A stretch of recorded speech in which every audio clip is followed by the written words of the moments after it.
Bom dia a todos. Damos continuidade, então, à edição do currículo permanente, módulo 1 de Direito Tributário, aqui de Florianópolis. E eu gostaria inicialmente de fazer um agradecimento a Imagens, na pessoa do desembargador Thompson, tanto pela honra de presidir a mesa dessa reunião, ao lado da professora, e também pela oportunidade de estarmos todos aqui nessa edição, com abertura também para os servidores, público externo, enfim, nos proporcionando aí essa participação ampla na edição do currículo com palestrantes de renome na área tributária. Para nós é uma oportunidade muito importante.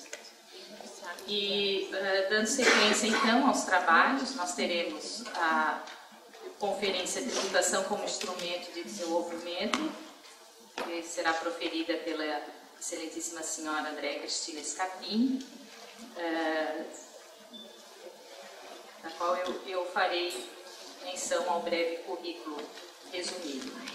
A professora Andréa é doutoranda em Direito Tributário pela Universidade de São Paulo, mestre em Direito Penal pela Universidade de São Paulo, especialista em Direito Tributário pela Universidade de São Paulo, especialista em Direito Público pela Escola Superior do Ministério Público de São Paulo, pesquisadora do Núcleo de Estudos Fiscais da Escola de Direito de São Paulo da Fundação Getúlio Vargas e é professora convidada de Direito Tributário da pós-graduação da Universidade Presbiteriana Mackenzie. Então, desde logo, eu passo a palavra à professora Andréa.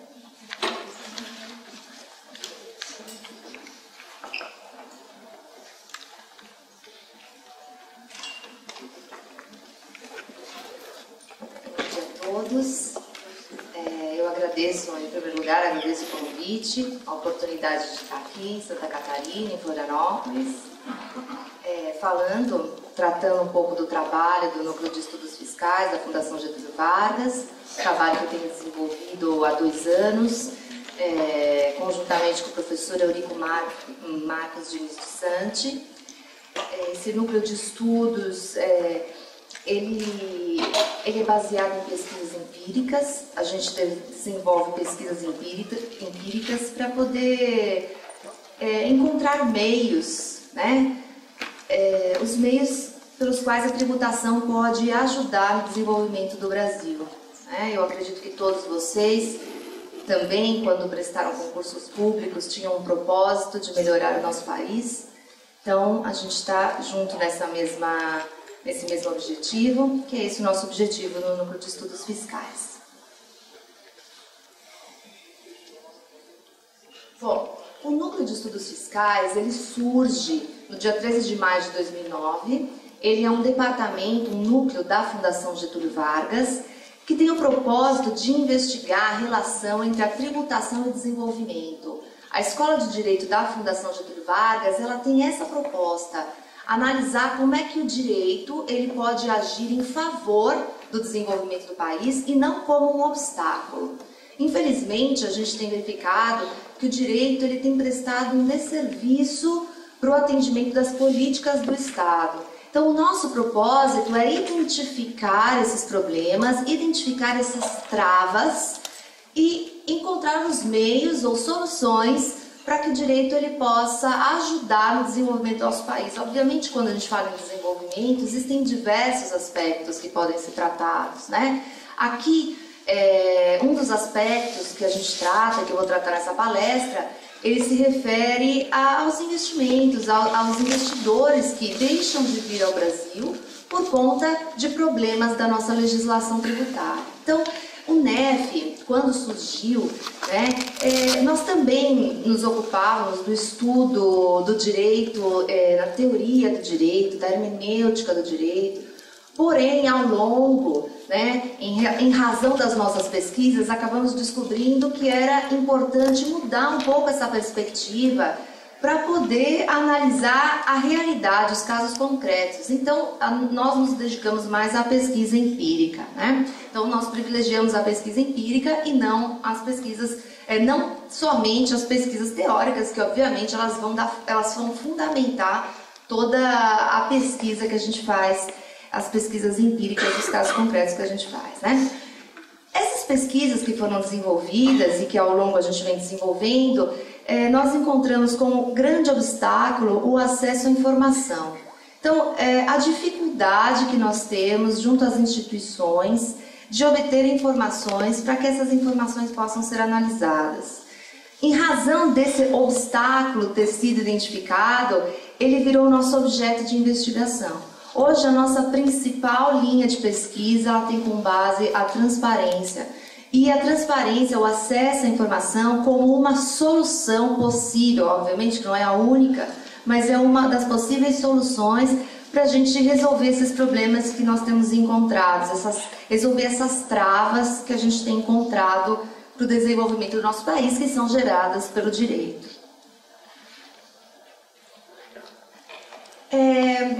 Em razão dessa necessidade de transparência, né, o UNEF ele trabalha muito com o diálogo. A gente costuma criar oportunidades para que os atores da relação jurídica tributária eles possam se encontrar e manter um diálogo, né? Nós fizemos um colóquio internacional no final do ano passado, convidando os diversos atores. Então nós tivemos empresas, tivemos acadêmicos, tivemos advogados, tivemos servidores públicos. Nós reunimos todos eles, selecionando pessoas que iriam palestrar e depois promovendo debates para que essas pessoas pudessem se encontrar e a gente pudesse iniciar uma relação de confiança, de colaboração entre o fisco e o contribuinte, né, com a ajuda inclusive dos acadêmicos, onde o contribuinte poderia expressar as dificuldades que ele encontra e o fisco também poderia expressar as dificuldades e os problemas que eles têm internamente. A partir dessa reunião, nós, pesquisadores do UNEF, também conseguiríamos identificar os possíveis problemas, as possíveis soluções para resolver essas dificuldades que a gente encontra diariamente, né, nas nossas pesquisas. Então, os objetivos do UNEF: identificar os entraves, as travas da tributação para o desenvolvimento e buscar meios para solucioná-los. Esse livro, que eu até trouxe 3 exemplares, vou deixar na biblioteca, Arrecadar Não Basta. O título desse livro também é muito forte, né? Ele trata de um estudo desenvolvido na América Latina e no Caribe, um estudo desenvolvido pelo BID, o Banco Interamericano de Desenvolvimento, onde eles vão analisar as dificuldades, né, da América Latina e do Caribe e também propor mudanças para que a tributação não fosse só um meio de arrecadar, uma fonte de receita para o poder público, mas que ela fosse usada também em favor do desenvolvimento desses países, como um instrumento de desenvolvimento. Então, nós fizemos em conjunto com o BID um colóquio no UNEF, chamamos acadêmicos, também chamamos representantes representantes da administração tributária, chamamos também contribuintes, empresas, para podermos discutir esse trabalho e ouvir todas as partes a respeito das dificuldades que elas têm encontrado e também testar, né, comprovar, verificar a partir da experiência dessas pessoas se as nossas soluções poderiam mesmo ser soluções eficientes. Esse livro, o que ele propõe? Ele propõe uma reforma tributária, né? Muitas pessoas dizem que a solução para os nossos problemas parte de uma reforma. A reforma proposta por esse livro em relação à América Latina e aos países do Caribe, ela traz 5 princípios básicos, né? 5 situações que deveriam ser modificadas. Então, eu precisaria ter uma tributação que favorece as classes mais pobres, né? Que identifique a capacidade contributiva real dessas pessoas. Eu precisaria ter também um sistema que fosse mais simples. O nosso sistema tributário em particular, eu vou falar um pouquinho mais para frente, ele é muito complexo, né? Ele é muito difícil de ser compreendido, as informações elas não são abertas, né? Nós não conseguimos entender qual que é a aplicação e a interpretação da norma jurídica tributária feita pela administração tributária. E isso acaba dificultando até mesmo que o contribuinte pague corretamente os seus tributos. O fato de não ter acesso a essa interpretação, um acesso mais fácil a essa interpretação, desanima o contribuinte, né? Porque ele paga seus tributos, mas ele é autuado. Muitas vezes, obviamente, nós não podemos generalizar, pensar que o contribuinte age de má fé, ele pode errar nos pagamentos que ele faz pela dificuldade de interpretar a nossa legislação, que é muito complexa. Então, simplificar o sistema tributário seria uma solução também encontrada nesse livro, nesse trabalho que foi desenvolvido. Fortalecimento da administração tributária. Existe uma fragilidade que é identificada nas administrações tributárias. Isso favorece também, prejudica a eficiência da tributação nesses países. Além disso, eles propõem acordos internacionais, auxílio aos governos locais para que eles possam ter mais autonomia para solucionar os seus problemas. E também, eu acho que é um ponto importante, o último princípio, que é criar sistemas tributários que olhem para o futuro. O nosso sistema tributário, não só o brasileiro, eu acredito que no mundo todo, ele não conversa com as exigências do século XXI. Nós não temos uma tributação voltada, por exemplo, à proteção dos recursos naturais, incentivo ao uso mais eficiente desses recursos, né? A proteção das gerações futuras. Então, precisaria também, nesse momento, uma tributação em favor, como instrumento de desenvolvimento, uma tributação que pensa no futuro, uma tributação que pensa em preservar as nossas gerações futuras. Bom, quais são os obstáculos, né, que a nossa tributação, os obstáculos que a gente identifica na nossa tributação? O Brasil, ele possui um grande potencial para o desenvolvimento. Então, nós temos recursos naturais, nós temos empresas importantes que são instaladas no Brasil.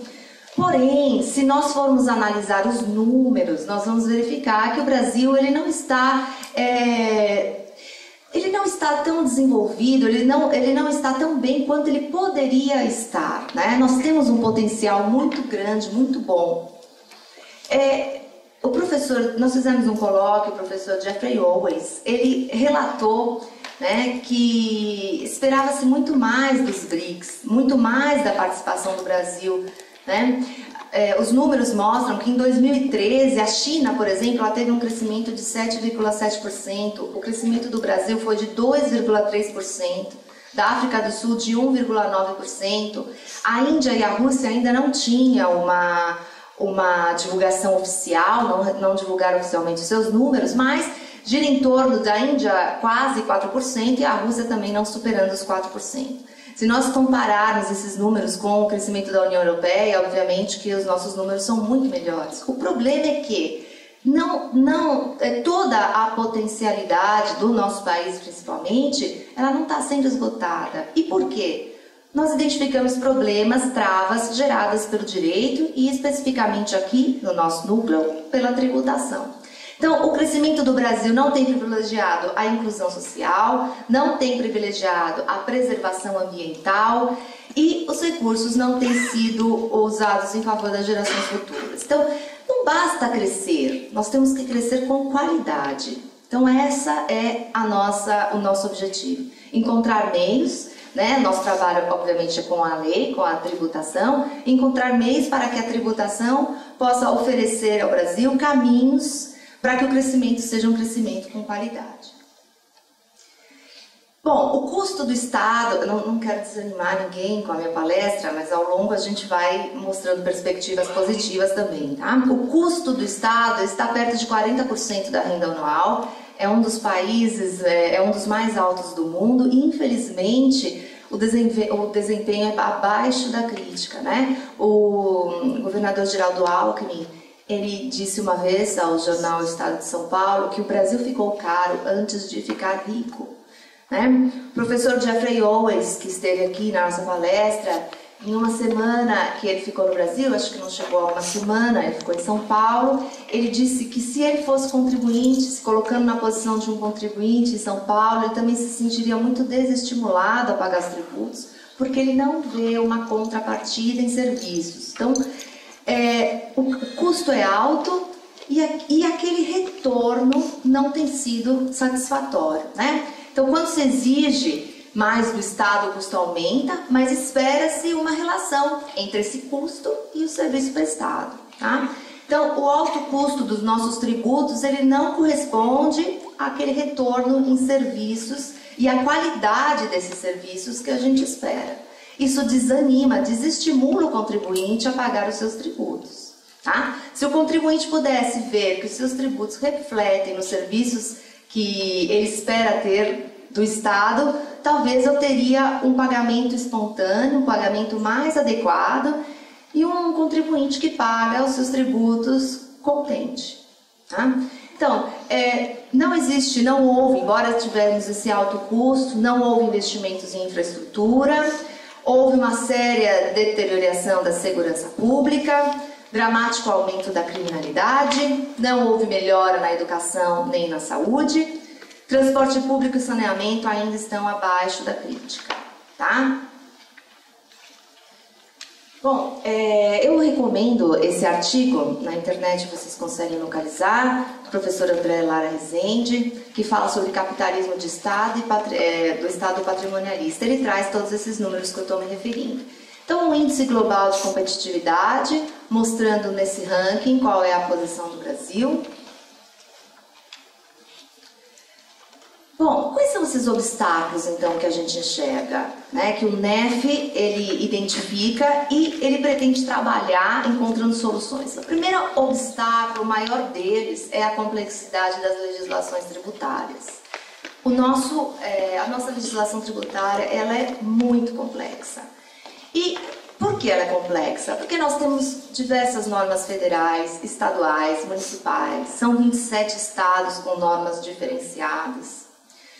É engraçado que o professor Richard Burt também esteve aqui no NEF, e ele fez um comentário que me chamou bastante atenção. Ele falou assim: todos esses problemas que nós estamos tratando nessas palestras são problemas que eu conheço, são problemas que eu vejo no mundo inteiro, né, como um estudioso do direito tributário e da economia. Porém, o que me choca é encontrar todos esses problemas no mesmo país, né, que seria o Brasil. O professor Jeffrey Owens fez uma brincadeira na sua palestra e disse: se vocês mudarem o sistema tributário brasileiro, vocês vão destruir o meu exemplo de modelo, do modelo mais complexo.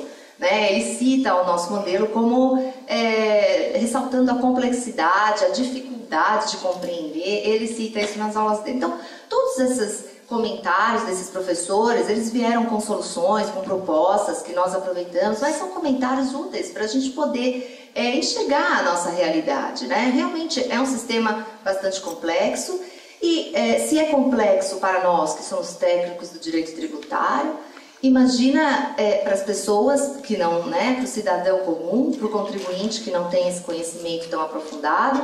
Então, a dificuldade que ele vai ter em compreender e, obviamente, ele pode vir a errar no recolhimento dos seus tributos. Porque também o que leva a essa complexidade da nossa tributação? Mais para frente também volto a falar disso, mas nós usamos, não só o Brasil, outros países também, mas aqui, especialmente no Brasil, nós utilizamos um modelo tradicional, né, de comando e controle. Esse modelo, essa gestão de comando e controle, ela toma como base o paradigma do crime.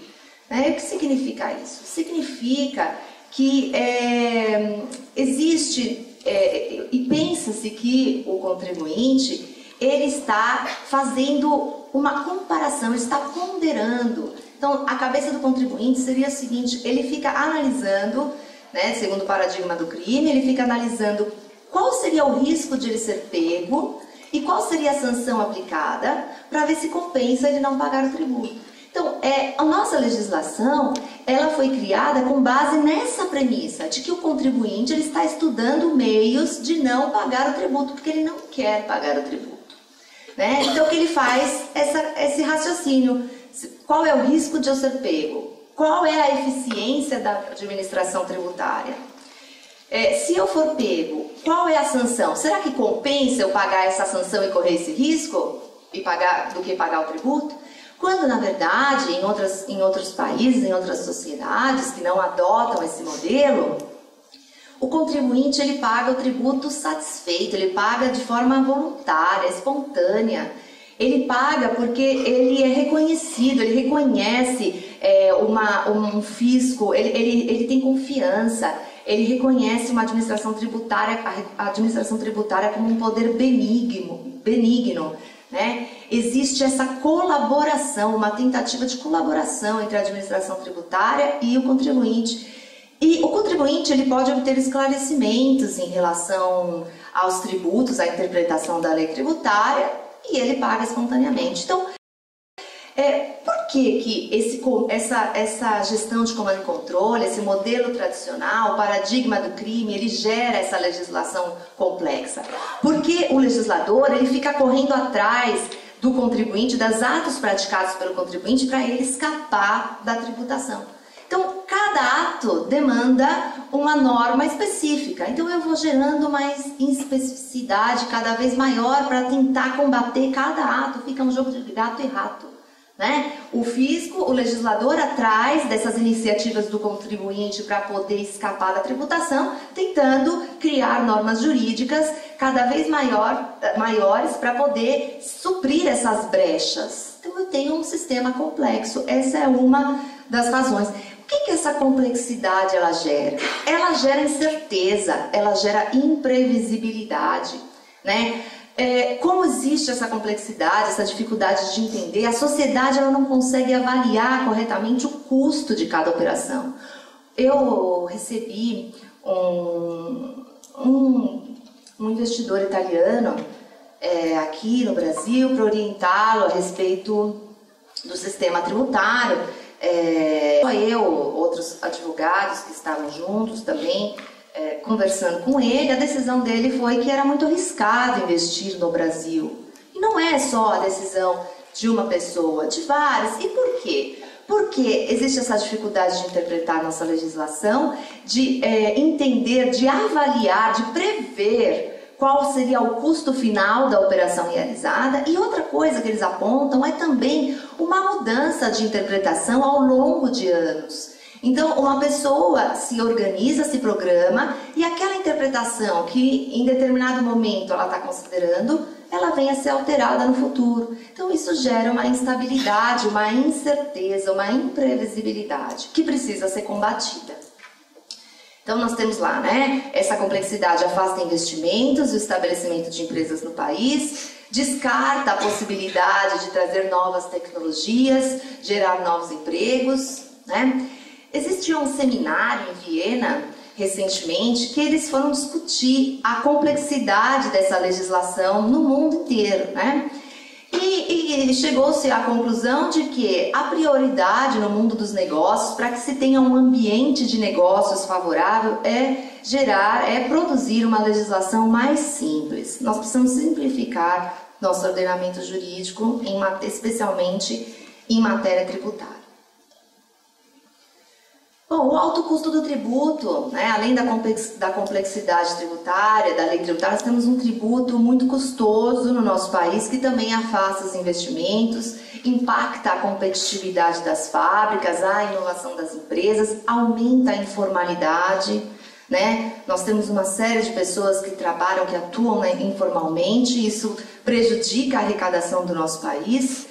Existe um retardamento na diminuição da pobreza, porque nós não temos uma tributação com a progressividade necessária, né, que identifica a capacidade contributiva da forma como deveria. Nós temos também, às vezes, uma obscuridade na concessão de benefícios fiscais, né? Não há justificativas satisfatórias para determinados benefícios que são concedidos, porque um setor é onerado, porque outro setor é desonerado. Nós temos uma série de casuísmos no nosso país.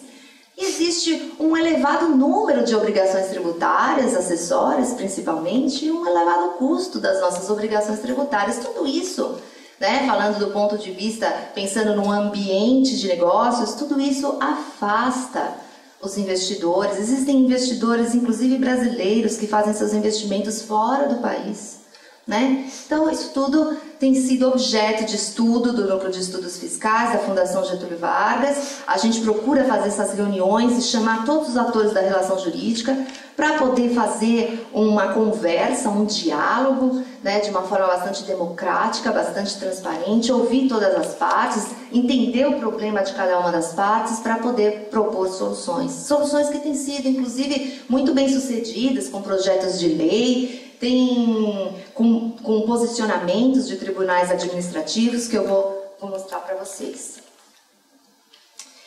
Aqui, talvez, é um impacto maior, né?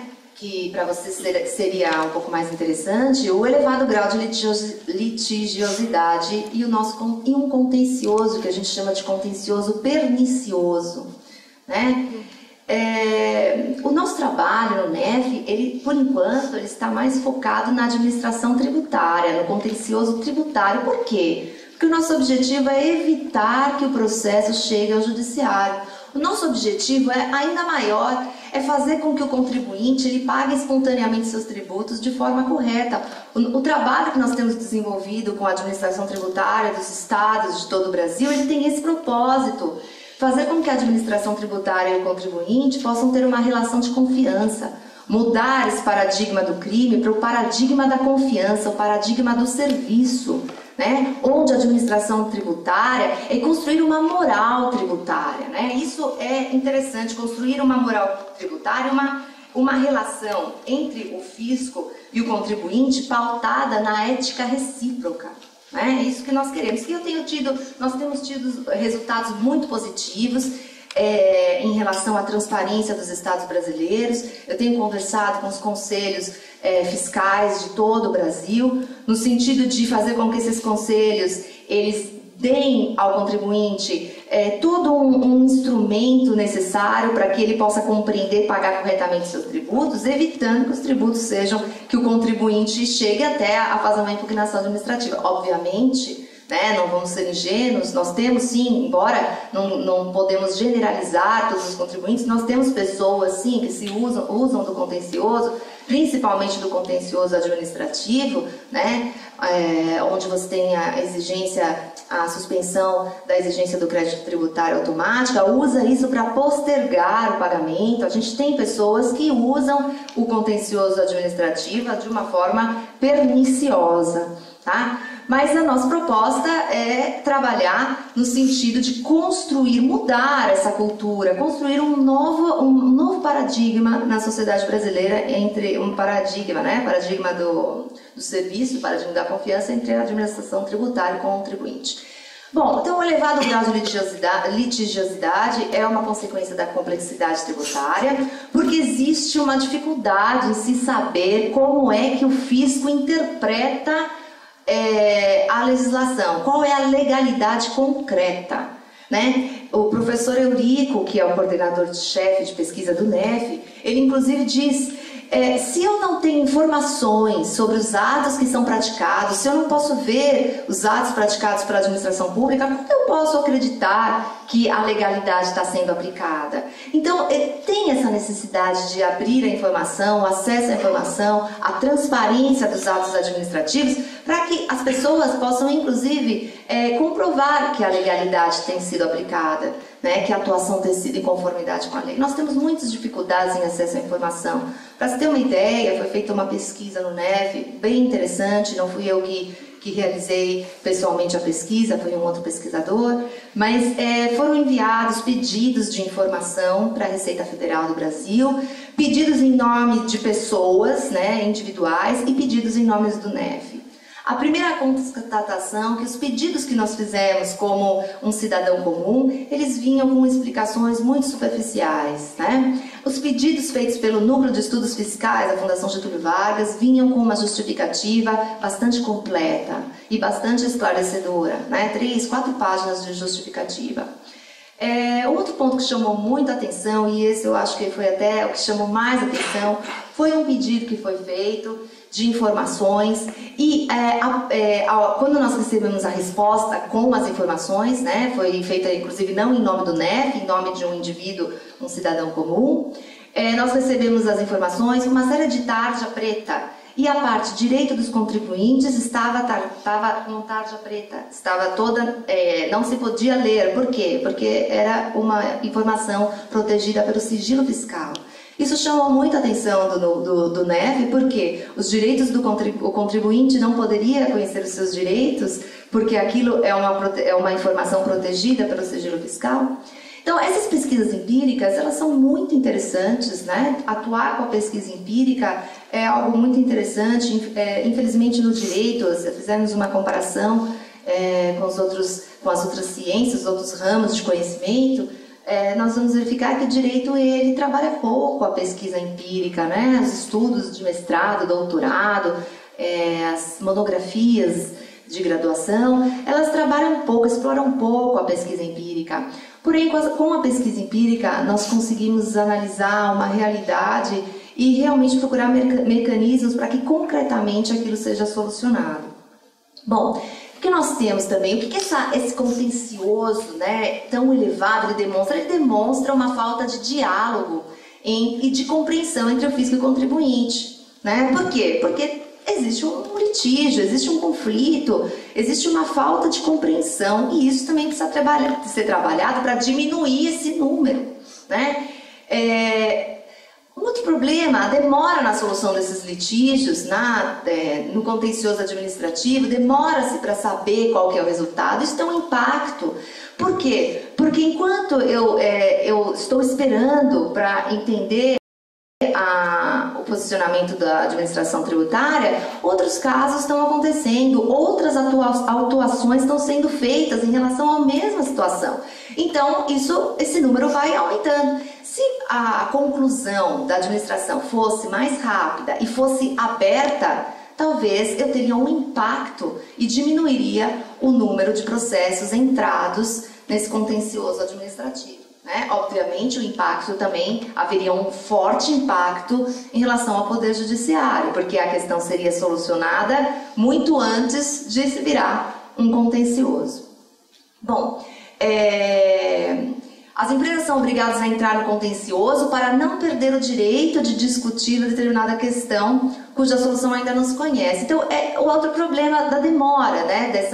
dessa resposta sobre a interpretação, sobre a legalidade concreta. O que acontece? Às vezes as empresas, elas verificam que outras empresas, elas estão discutindo matérias,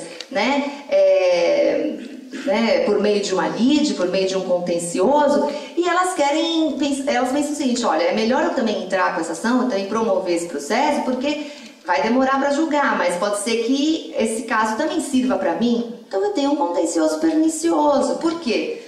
Porque eu tenho vários processos que vão ingressando, né, para esperar uma possível solução que pode ser favorável. Se o sujeito, a empresa, por exemplo, não promover naquele momento aquela ação, né, ou aquela impugnação, ao longo do tempo ela pode perder um direito que ela teria no futuro com uma resposta sobre qual é a interpretação que é dada. Então isso também gera um contencioso pernicioso. Né? O Poder Judiciário, que se torna refém da máquina administrativa, porque na medida em que nós não conhecemos a interpretação feita pela administração tributária, gera um impacto no Poder Judiciário, porque os processos vão vir parar aqui. Né? Então nós temos um excesso de processos, um excesso pernicioso, ruim. Mudança de critérios, então é comum nós verificarmos critérios que são mudados, a interpretação que não é mantida, gerando insegurança. Outra coisa muito importante, que agora vem uma notícia muito positiva, um elogio que foi feito em relação a uma portaria muito recente, né? Que problema que nós tínhamos? Nós tínhamos que decisões proferidas em primeira e segunda instância administrativa, elas não eram respeitadas na base. Então nós tínhamos autos de infração que eram lavrados em desconformidade com os próprios posicionamentos internos da administração tributária.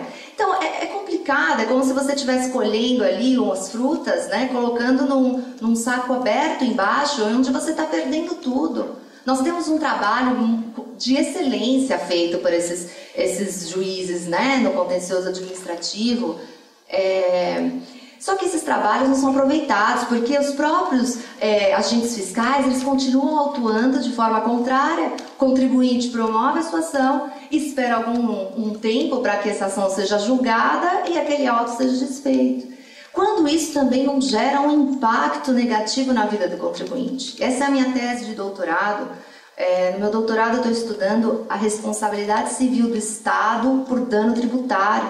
Então nós temos casos, por exemplo, de autos de infração que são feitos, são lavrados equivocadamente, né? Digamos assim, é feita uma leitura de que naquele fato jurídico ocorreu, né, que houve a prática da hipótese de incidência, mas na verdade não era uma situação tributada, que deveria ser tributada, mas houve aquele auto de infração. Em consequência daquele auto de infração, eu tenho a inscrição do nome da empresa em órgãos, né, no CADIM, por exemplo. Eu tenho outros impactos da imagem da empresa, uma imagem negativa da empresa em relação à sociedade, empresas que acabam até falindo, e ao final decide-se que o auto devia ser anulado porque ele não é compatível com a legislação, prejudicando o contribuinte. Então, na minha tese de doutorado, eu estudo o dever do Estado em, além de restituir o pagamento, o tributo que foi pago indevidamente, de pagar a indenização, de reconstruir o fato, né, aquele ato, aquela situação anterior à prática do ato ilícito.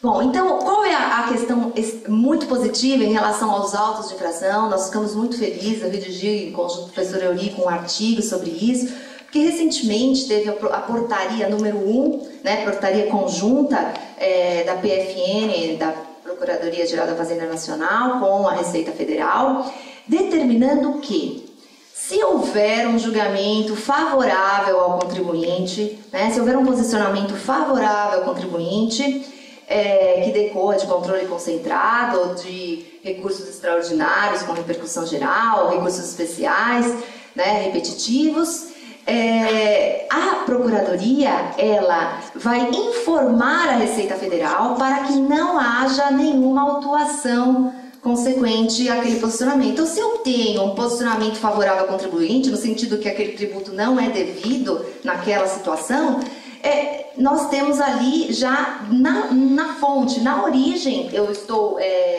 não permitindo os autos de infração, bloqueando os autos de infração, né, porque existe um posicionamento favorável ali das cortes superiores. O que eu tenho? Eu tenho já um bloqueio dos processos que poderiam vir para ficar muito tempo, algum tempo para serem julgados e ter esse contencioso exagerado, esse problema que nós temos. Então foi uma situação bastante positiva.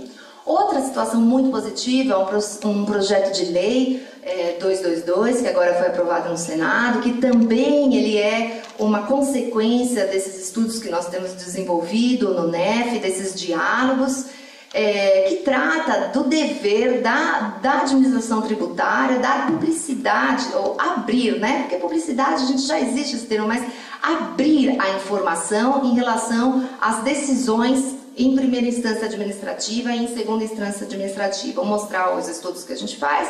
Nós temos hoje no Brasil, né, somente São Paulo, Santa Catarina, ainda bem aqui, parabenizar vocês, né? Santa Catarina, o presidente do contencioso administrativo, uma pessoa, temos um contato com ele, está sempre muito disponível, conversa, esclarece, toma providência, né? São Paulo, Santa Catarina e Bahia são os únicos 3 estados do Brasil que divulgam na internet o inteiro teor da decisão de primeira instância, né? Administrativa é muito pouco. Porque, acessando essas informações, o contribuinte pode se organizar, ele pode se planejar, né? Ele pode ter uma ideia melhor de como o tributo dele deve ser pago. Então, nós estamos trabalhando, o meu trabalho diário, principalmente, né, é explicar, conversar, dialogar, ouvir o problema dos estados, desses conselhos fiscais, qual é a dificuldade que eles encontram de abrir essas decisões para que qualquer cidadão possa ter contato com elas, possa conhecer essas decisões. Então, esse projeto de lei, ele tem ali um dos parágrafos parágrafos de um dos artigos, eu não me lembro o número do artigo, mas diz que essas decisões elas devem ser abertas ao público. E abertas pela internet, porque nós vivemos numa era digital, né? O nosso momento agora é o uso da internet. Então, é o modo mais fácil, né, de que essas informações cheguem a conhecimento público. Bom, números, né, valores. Em setembro de 2003, nós tivemos ali o contencioso federal na esfera administrativa, né, num valor de 528 bilhões, que seria o equivalente a 11% do PIB. Apenas também com 4 questões tributárias, 213 bilhões, 4,4% do PIB. Esses 213 bilhões tá ali, né, em discussão no STF. Nós obtivemos esse número através das informações da imprensa. Então não é um número real. Ele está muito abaixo daquilo que deve ser de verdade, né? Então, para a gente ter uma comparação, olha, veja bem, 15%, né, praticamente aí 15% do nosso PIB, ele se refere ao passivo tributário. Comparando com os Estados Unidos, comparação é muito difícil, né? Porque as realidades são diferentes, a experiência de cada país é diferente. Mas só para a gente ter aqui uma ideia, nos Estados Unidos, esse número ele chega a 40 bilhões de dólares, que corresponderia a 0,2% do PIB, né, dos Estados Unidos. E na África do Sul, que seria um país, né, um pouco mais semelhante ao Brasil, nós temos aí 3,6% do PIB, tá? Para mostrar um pouco como esse passivo ele repercute negativamente, né, no nosso país. Foi feito também, o professor Eurico ele fez uma estimativa do tempo médio para saber qual é a legalidade no Brasil. Quanto tempo demora para eu saber, eu cidadã brasileira, saber como a lei é aplicada, como é que a administração tributária entende que a lei deve ser aplicada, para que eu possa agir, né, nesse sentido, em sentido a contentar a satisfação das normas tributárias. Então nós temos ali uma média, né, de 7,7 anos. É muito tempo, né? E isso qual é? Eu tenho lá um aumento do volume de processos cada vez maior, porque existe um tempo para que isso se saiba, né? Para que seja conhecido. E como eu disse, todas aquelas outras empresas, aqueles outros contribuintes que já sabem que tem um processo que vai ser julgado, eles querem também participar daquele julgamento, dos benefícios daquela decisão. Então eu tenho ali, né, muitos processos que cada vez mais chegam nesse contencioso. Julgamentos que são contrários ao contribuinte levam cerca de 9 anos. Possíveis caminhos, né? O que a gente tem identificado? É difícil diminuir a carga tributária, porque nós precisamos, né? O nosso país precisa de recursos para oferecer os serviços, né? Buscar manter a infraestrutura, buscar melhorias na educação, na saúde. Então não existe, não dá para a gente pensar em diminuir a carga tributária.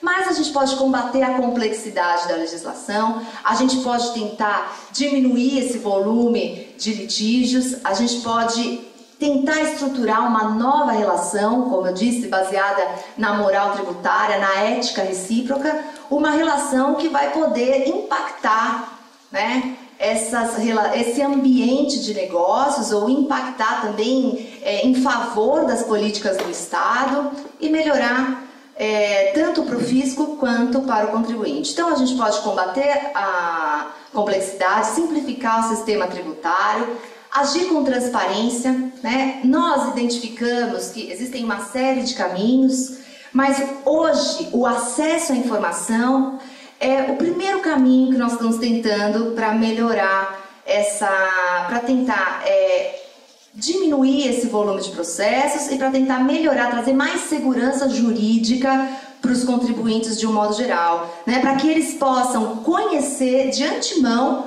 qual é o custo das obrigações, o custo das atividades que eles querem realizar. Criar um ambiente de cooperação, de diálogo entre o fisco e o contribuinte, né? Nós já começamos isso, fizemos o nosso congresso, né? O nosso colóquio no auditório da Afresp, né? Então nós fizemos o nosso colóquio na casa, no fisco, Fomos lá na administração tributária em São Paulo, na casa deles, ser recebidos por eles, compor a mesa com eles e conversar em conjunto, né? Dar informações sobre como a lei é interpretada. Legalidade sem acesso a atos de aplicação do direito não é legalidade. Como o litígio pode ser visto como algo positivo para propiciar segurança jurídica? Num litígio, nós temos a pacificação de conceitos e teses, o aperfeiçoamento do sistema. O problema, ele chega, né, num contencioso de forma sistematizada. Eu posso analisar muito melhor qual é aquela situação. Né? Eu tenho a participação ampla de debates de ambas as partes, de ambos os atores da relação jurídica, seja o contribuinte, seja o fisco. Cada um vai poder colocar o seu lado. Eu tenho um fortalecimento do Estado Democrático de Direito. O litígio não é ruim, o litígio é bom, né? Só que ele tem que ser um litígio virtuoso. Eu tenho ali a explicitação dos critérios interpretativos, como é que a administração tributária aplica a norma jurídica, né? O que vai gerar segurança para o contribuinte. Eu vou reduzir essa assimetria na relação entre o fisco e o contribuinte. Eu vou promover um ambiente mais cooperativo, mais colaborativo, e é um instrumento de cidadania fiscal. A questão ali é que precisa ter uma retroalimentação, precisa ter um feedback. Todo esse trabalho que é feito, eu estou tratando, aqui a gente está no contencioso administrativo, todo esse trabalho que é feito lá no contencioso administrativo, ele tem que chegar ao conhecimento da população. E tem que ser um conhecimento bem assim, disseminado, que todos possam saber, todos os contribuintes têm que saber. Para que esse contribuinte, conhecendo o posicionamento da administração tributária, ele já vai de antemão agir de acordo com aquele posicionamento, ao menos que ele seja, né, aquele número pequeno que promove uma ação apenas para postergar pagamentos ao cumprimento das suas obrigações, né? Que não é a maioria, né? Não é a maioria. Nós temos números, o James Alma, ele faz um estudo, o Joshua Blank, que são palestrantes teóricos que nós usamos nas nossas pesquisas, eles fazem estudos dizendo que 90% dos contribuintes são contribuintes pagantes, pagam voluntariamente. Eu não consegui trazer para vocês, porque eu preparando a palestra, acabei não colocando esse slide, mas a Lisiane Meire, que vai fazer a palestra, eu acho também lá no Rio Grande do Sul, em Porto Alegre, ela vai tratar desse caso de Bogotá, onde houve um aumento, né, de impostos e os contribuintes pagaram espontaneamente. Não era obrigatório pagar 110%, houve um aumento exacerbado, eles pagaram espontaneamente. Por quê? Porque eles viam um retorno daquilo que estava sendo pago em serviços, né? Existem estudos, o James Alm faz esse estudo, ele diz que como é que eu vejo, quais são as referências do contribuinte no momento que ele decide pagar tributo? Então, primeiro, ele olha os outros contribuintes. Está todo mundo pagando? Como é que os contribuintes estão se posicionando? Então, qual é a percepção que o contribuinte tem em relação ao cumprimento das obrigações pelos outros contribuintes? Então, esse é um ponto. Um outro ponto que ele olha, qual é a redistribuição? Como é que o governo ele redistribui esse dinheiro? Como é que ele está administrando? Como é que ele está redistribuindo? Outro ponto também que o contribuinte ele se baseia para decidir pagar, né, o tributo é qual é o nível de corrupção. Existe a corrupção? Quanto? Né? Também qual é a qualidade dos serviços que são prestados? Se existe uma preocupação dos governantes com o público, com o povo, com as atividades que são desenvolvidas. Então, todos esses fatores, né, eles estão ali na cabeça do contribuinte para poder influenciá-lo a decidir pagar ou não pagar o tributo. Se eu tiver, além disso, né, se eu tiver um feedback, uma retroalimentação dessas decisões que são proferidas já na esfera administrativa, certamente eu vou ter uma mudança de posicionamento do contribuinte, né, em relação à forma como ele deve pagar esses tributos. Litigiosidade perniciosa. O litígio se fecha em si mesmo, ou seja, ele é muito produtivo ali, só que ele não, dali ele não sai para a sociedade, né, não toma conhecimento. Quando eu entrei na Fundação Getúlio Vargas, eu sou aluna da Universidade de São Paulo, né, e lá nós fazemos reuniões de mestrado, doutorado maravilhosas, né. Quando eu fui para a Fundação Getúlio Vargas, uma coisa me chamou a atenção. Um pequeno todo diálogo que é feito lá na Fundação Getúlio Vargas, ele se transforma num artigo, né? Ele é publicado, a gente vai para a televisão, vai para os jornais, uma pequena coisa. E então as pessoas conseguem participar de todo aquele processo, tudo aquilo que é discutido. Infelizmente, eu no doutorado, eu conversava assim, com os professores, né? E dizia o seguinte: nossa, mas aqui nós temos discussões tão produtivas e eu estou me enriquecendo tanto, por que daqui, cada aula, também não temos ali a possibilidade de publicar, de divulgar o que é discutido? Né? Então, um ponto que, para mim, é muito importante de estar ali na Fundação Getúlio Vargas é esse, né?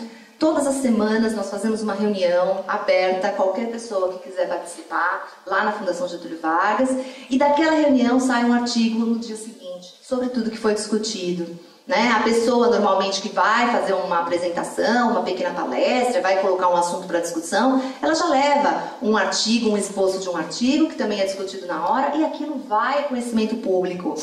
É um modo, é muito bom esse modo de poder abrir, né, tudo aquilo que é discutido para que todos tenham esse conhecimento. E isso também a gente quer levar para a administração pública, para o contencioso administrativo, e esperamos que tenha aprovação, que essas decisões sejam, né, por lei. Não era nosso objetivo, vou explicar para vocês, que fosse por meio de lei, mas sim por um ato espontâneo, né, da administração tributária, como muitos estados estão fazendo, espontaneamente estão abrindo as informações, mas tudo bem, o que importa é conseguir alcançar o objetivo no meio que for. Essa é a portaria que eu comentei com vocês, né? A portaria número 1, que determina essa comunicação entre a Procuradoria e a Receita Federal, no sentido de tentar impedir que aqueles autos de infração sejam realmente lavrados e aumentando processos, né, que vão só ficar um tempo também ali dentro do Poder Judiciário até que sejam julgados, né? Já sabendo que o entendimento era favorável ao contribuinte. Benefícios dessa portaria, né? Eu vou ter uma economia de recursos, evitando desperdício em demandas com pouco ou nenhuma potencialidade para obter resultados positivos, porque eu já sei que as cortes superiores vão julgar o processo, o entendimento é favorável ao contribuinte. Por que eu vou ter um outro processo, uma outra de infração, né? Aumento da credibilidade do Poder Judiciário junto à sociedade. Se eu tenho um posicionamento oficial, né, do Supremo Tribunal Federal, do Superior Tribunal de Justiça, não tem o menor sentido eu ter um agente fiscal que está atuando contrariamente àquele posicionamento. Minoração da condenação em honorários advocatícios pode desagradar um pouco os advogados, mas nós precisamos economizar também, não é? Por quê? Porque não vai ter processo. Aumento do grau de eficiência da instituição. A própria administração tributária, se os próprios agentes respeitam, seja a decisão da administração, seja as decisões do Poder Judiciário. Eu tenho também o respeito ao cidadão brasileiro em razão de um alcance maior, de maior celeridade, reduzindo o tempo de processo. Vou ter menos processo, vou ter um julgamento muito mais rápido. Esses são os teóricos que a gente usa nas nossas pesquisas, né? James Alma, Joseph Stiglitz, que eu passei um texto para vocês, o Brathwaite, e o Trubeck e o Richard Byrd. Eu trouxe 6 obras, né, 3 da Transparência, que é um livro feito pelo NEF, onde eu tenho esses textos sobre transparência, tem o texto que eu enviei para vocês, tem outros textos muito interessantes, eu vou deixar aí na biblioteca. Posso também depois encaminhar outra bibliografia que vocês possam consultar, e também o livro do BID, né, que eu mencionei anteriormente.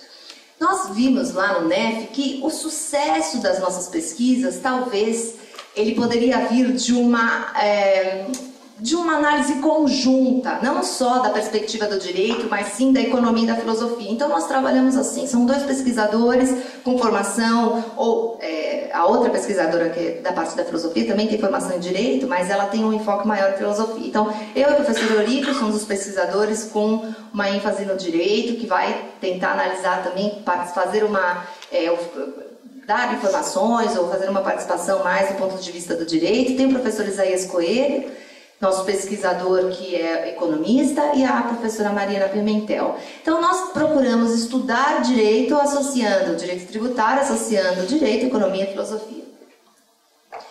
Bom, eu comentei com vocês o paradigma do crime, né? O paradigma do crime, ele tem sido a referência do nosso ordenamento jurídico, isso precisa ser alterado, né? Em que o contribuinte ele pensa se ele vai pagar ou não tributo, analisando a gravidade da sanção e o risco de ele ser descoberto. Eu queria só ter uma ideia do horário para eu poder ver o que é mais. Só 5 minutos? Nossa, bom. Então deixa eu passar aqui, vou mostrar o resultado da nossa pesquisa para vocês. E vou falar rapidinho, né? Isso aqui é a foto que nós queremos obter. Fisco e contribuinte, amigos, colaborativos e confiantes, né? Nós queremos isso. Ao longo, né? Nós vamos conseguir, não é uma coisa tão fácil, rápida de se conseguir. Eu queria mostrar a nossa pesquisa, que é o índice de transparência do contencioso administrativo tributário. Então, qual é a nossa perspectiva? O que nós vimos? Usando as teorias, esses teóricos que eu apresentei para vocês, eles mencionam o uso de punição, né? A punição não tem que ser a primeira resposta, ela tem que ser a última. Não que eu nunca vou usar uma sanção ou aplicar mecanismos estritamente punitivos, nunca. Não é isso. Mas eu tenho que começar por modos mais amenos, mais brandos, né? Para criar ali uma relação. E nós tentamos também aplicar isso com o fisco. O que nós pretendemos? Nós pretendemos que a administração tributária ela seja transparente, ela permita o acesso à informação para que nós possamos conhecer a aplicação e interpretação, como é feita a aplicação e a interpretação do direito pelo Estado e fazer um trabalho para que o contribuinte pague seus tributos espontaneamente, né? Sem aquele raciocínio de que uma norma, né, uma sanção vai ser aplicada. Para isso, nós desenvolvemos esse ICAT, que é o Índice de Transparência do Contencioso Administrativo Tributário dos Estados Brasileiros. Então, nós criamos critérios e nós estamos tentando estimular uma competição amigável entre os estados. Ou seja, quem é o estado que mais vai oferecer informações? Quem é o estado mais transparente? Existem até pesquisadores que fazem... tem um pesquisador, Fábio Silva, que ele faz o mestrado dele analisando qual é o aspecto psicológico, o que convence o contribuinte a pagar o tributo, quais são as táticas, as estratégias que podem ser usadas, né? Então nós fizemos esses critérios. E o que a gente gostaria de saber? Os autos de infração impugnados. Obviamente isso é muito difícil, né? Porque existe uma preocupação dos estados em mostrar informações, em colocar ali o contribuinte que foi autuado a uma situação humilhante, ter problemas depois com reparação de danos. Então, nenhum estado divulga os autos de infração. Como a gente acaba identificando mesmo que existem autos de infração em desconformidade com as decisões, com os posicionamentos que já existem, obviamente que nós teríamos problemas de autos de infração desconformes com a lei e prejuízos do contribuinte, tá? Mas o ideal seria que nós tivéssemos uma confiança que esses autos de infração, quando são lavrados, eles são lavrados corretamente, ou seja, o contribuinte realmente não pagou, ou há um problema, né, um problema de interpretação do contribuinte, o auto ele é adequado, e esse auto deveria ser de conhecimento público. Nós queremos as decisões de primeira instância, as decisões de segunda instância, ou seja, eu quero saber qual que é a interpretação naquele caso para que eu tenha essa retroalimentação, esse feedback para toda a sociedade. E eu quero saber o número de processos entrados, os números de encerrados, os resultados, os andamentos processuais, as pautas de julgamentos. Nós gostaríamos que essas informações fossem disponibilizadas na internet para qualquer pessoa acessar. Hoje em dia, os tribunais permitem esse acesso, mas só para quem é parte do processo. Então, eu preciso colocar o nome, o número do processo, o número do auto, para eu poder ter conhecimento dessa legalidade, né? Não é qualquer pessoa. Bom, nós tivemos resultados positivos, né? Mas esse é o resultado da primeira aferição. Santa Catarina está em segundo lugar, mas a gente pode até considerar primeiro, porque um ponto é quase nada de diferença, né? São Paulo e Santa Catarina são os dois estados mais transparentes, né? O que eles apresentaram eu coloquei aqui só as decisões que eu acredito que seja a mais relevante. Então, veja bem, decisões de primeira instância, somente São Paulo e Santa Catarina disponibilizam para acesso por consulta aberta. Decisões de segunda instância, eu tenho Amazonas, Bahia, Espírito Santo, Mato Grosso do Sul, Não, desculpa, Minas Gerais, Paraíba, Rio de Janeiro, São Paulo, Santa Catarina e Sergipe. Uma notícia importante, uma conquista, o Piauí, em razão das nossas aferições, o Piauí, ele disponibilizou, começou a disponibilizar esse ano, todas as decisões em segunda instância no seu inteiro teor de 2013. E a Bahia, decisões de primeira instância também começou a disponibilizar. A Bahia foi uma surpresa para nós, porque a Bahia se incentivou, estimulou-se tanto com esse índice, que eles nos ligam, eles colocaram relatórios de gerenciamento, cada coisa que eles colocam no site deles, eles ligam e informam a gente. Santa Catarina, o que está faltando para Santa Catarina, que foi uma promessa do presidente do Conselho, foi disponibilizar para acesso aberto os relatórios de gestão, com entrados no contencioso, encerrados, né? Porque eles têm esses relatórios internamente, mas não externamente, não para consulta. Então, resultado final, olha a posição de Santa Catarina em segundo lugar. São Paulo abriu uma série de informações de relatórios também. Tivemos uma mudança muito grande. Esse é o nosso quadro atual. São Paulo saiu de 53 pontos para 68 pontos, porque tiveram aí várias informações disponibilizadas. Santa Catarina, Bahia no momento está em segundo lugar, né? Santa Catarina, estou aguardando os relatórios para computar, para colocar nessa pontuação. O nosso, essa seria uma prévia da segunda aferição, que vai sair oficialmente em junho, né? Até o presente momento, São Paulo, Bahia está em segundo lugar e Santa Catarina em terceiro lugar, tá? Como sendo os 3 estados mais transparentes. A pontuação ainda é pequena, né? Porque se nós temos 100 pontos, né? 68, 64, ainda podia melhorar bastante. Deixa eu ver aqui. São os que cada estado conversa, o que nós conversamos, os estudos que foram divulgados no valor econômico, os nossos resultados, né? O Tite teve assim uma resposta excelente. Depois da divulgação do Instituto de Transparência, eles disponibilizaram 80 mil decisões na base de dados dele para consulta do inteiro teor. Isso ajuda os advogados, antigamente ajuda os pesquisadores, ajuda os estudantes de direito, ajuda as pessoas que vão prestar concursos públicos, ajuda os curiosos, né? É interessante você estudar. Normalmente quando a gente lê uma decisão, ela tem muita técnica, é um raciocínio ali, a lei, a interpretação que é feita por um profissional muito técnico, que estudou muito, só enriquece. Né? Seria muito importante que todos os estados tomassem os resultados, né, do estado de São Paulo. E aí eu trouxe um pouco para falar do Stiglitz, né? Eu acho que eu não devo ter mais tempo, mas só para encerrar, os benefícios, né, do acesso à informação.